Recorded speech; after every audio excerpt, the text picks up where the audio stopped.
सुबह का अखबार हो या बारिश के पानी में बहती हुई कागज की नाव हो, स्कूल कॉलेज का ज्ञान हो या न्यायालयों का फरमान हो, ईश्वर की आराधना का माध्यम हो या धर्म पुराण हो, हर जगह कागज का साथ होता है। कागज नहीं होता तो शायद आज के समय में हमें हमारे इतिहास के बारे में पूर्ण जानकारी भी नहीं मिल पाती। हमें किसी भी चीज़ के सिर्फ चित्र या उसके जीवाश्म ही मिल पाते। कागज ने हमारे इतिहास को संजो कर रखने में एक महत्वपूर्ण भूमिका निभाई है। हालांकि कागज के आविष्कार से पहले भी मनुष्य लिखने की कला को जानता था, लेकिन उस समय अलग अलग देशों की सभ्यताओं के लोग लिखने के लिए भिन्न भिन्न वस्तुओं का उपयोग करते थे। वैदिक सिद्धांत के अनुसार ईश्वर की इच्छा से ब्रह्मांड की रचना और जीवों की उत्पत्ति हुई। उसके बाद ध्वनि प्रकट हुई तथा भारतीय ऋषि मुनियों ने सुनने की क्रिया को श्रुति और समझने की क्रिया को स्मृति नाम दिया और वेदों की ऋचाओं को सुनकर कंठस्थ किया। ज्ञान को लंबी दूरी तक फैलाने और बढ़ाने के लिए यह माध्यम पर्याप्त नहीं था। कहा जाता है कि आवश्यकता ही आविष्कार की जननी होती है। यह बात यहाँ बिल्कुल सही लगती है और इसी कारण से लिपि का आविष्कार किया गया था। उसके बाद मनुष्य ने पत्थरों व वृक्षों की छालों तथा ताम्रपत्रों और भोजपत्रों पर लिखना प्रारंभ किया।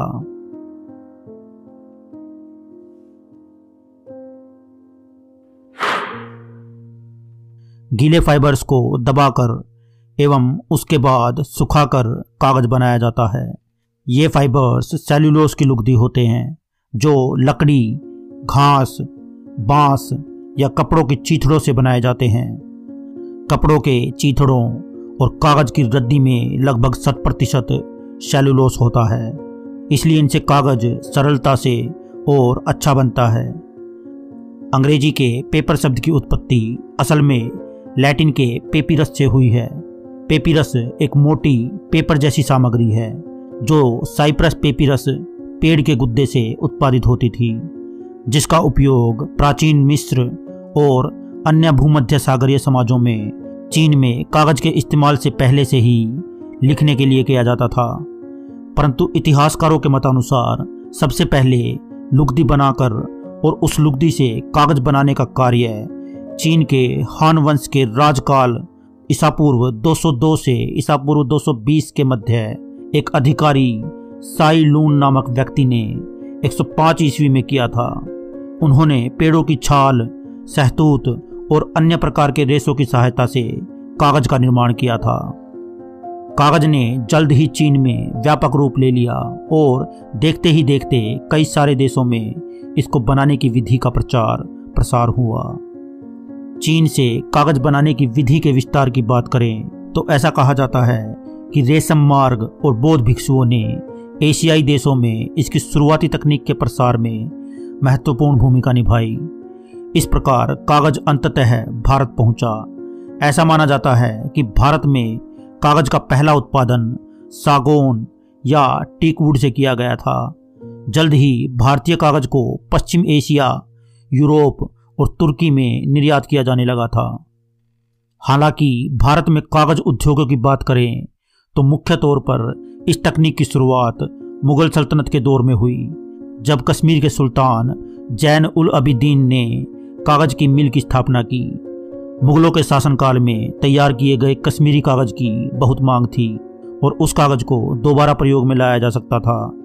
इस बढ़ती मांग को पूरा करने के लिए देश के विभिन्न हिस्सों जैसे उत्तर प्रदेश के जाफराबाद, पंजाब के सियालकोट, अहमदाबाद, मुर्शिदाबाद और हुगली और दक्षिण में औरंगाबाद और मैसूर आदि स्थानों पर कागज बनाने के केंद्र स्थापित किए गए। ऐसा माना जाता है कि उस समय के दौरान जाफराबाद कागज के निर्माण का एक प्रमुख केंद्र बन गया था, जिसे पुराने समय में कागदी शहर के नाम से भी जाना जाता था।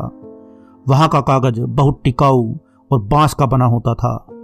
चमकदार और चिकना होने के कारण इसने अपनी एक अलग पहचान बना ली थी। यहाँ पर आमतौर पर कागज की 2 किस्मों का उत्पादन किया गया था। पहला पॉलिश कागज था जो अत्यधिक चमकदार था और दूसरा अनपॉलिश कागज।